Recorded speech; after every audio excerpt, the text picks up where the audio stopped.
Corinne Audouin, le 18-20. Direction le Brésil, ce soir, avec le retour de Lula.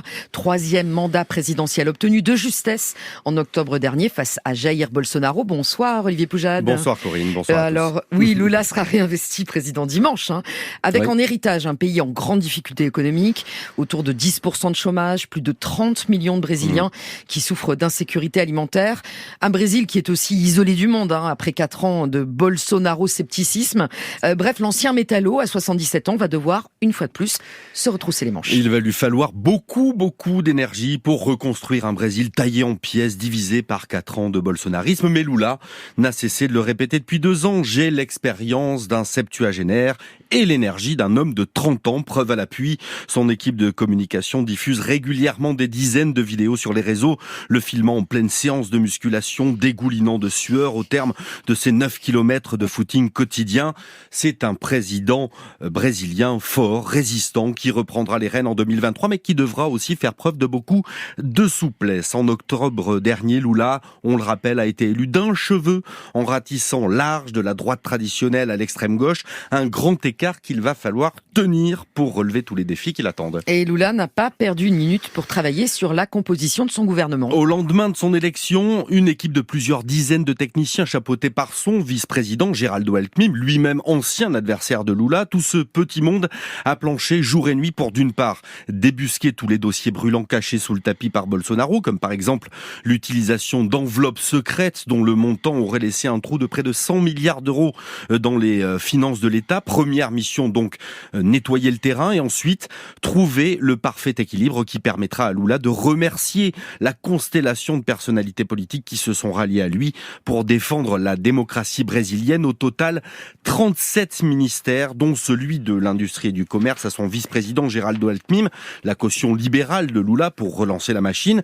Le chantier est immense. Certains experts au Brésil comparent la tâche qui attend Lula à celle du plan Réal. Souvenez-vous, c'est le vaste programme de stabilisation mené à la fin des années 90. Il lui faudra réformer en profondeur, redémarrer l'économie et reconsolider surtout toutes les politiques sociales démantelées par Jair Bolsonaro. Dans ce tableau, Olivier, Lula se voit, lui, en super président. C'est le patron, le guide qui fera de nouveau rayonner le Brésil en Amérique du Sud dans un premier temps et sur la scène internationale aussi, ce qu'il était parvenu à faire entre 2003 et 2010.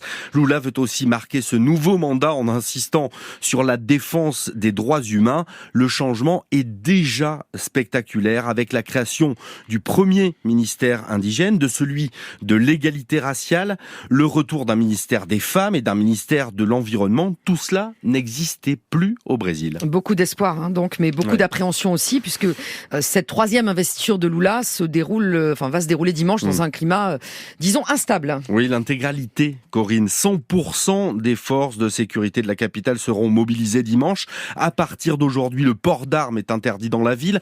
Un attentat à l'explosif a été déjoué hier à l'aéroport de Brasilia. Et dans un dernier affront à la tradition institutionnelle, Jair Bolsonaro n'assistera pas à la cérémonie. Il ne transmettra pas l'écharpe présidentielle à son successeur. Bolsonaro n'a jamais reconnu sa défaite, jamais félicité son adversaire.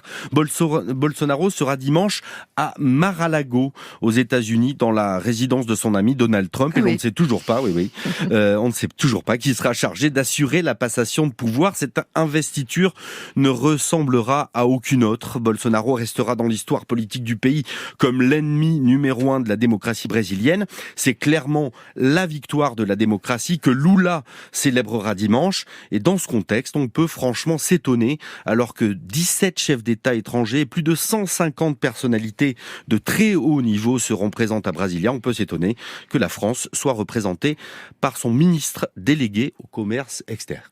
Et c'était le monde d'après. Merci Olivier Poujade.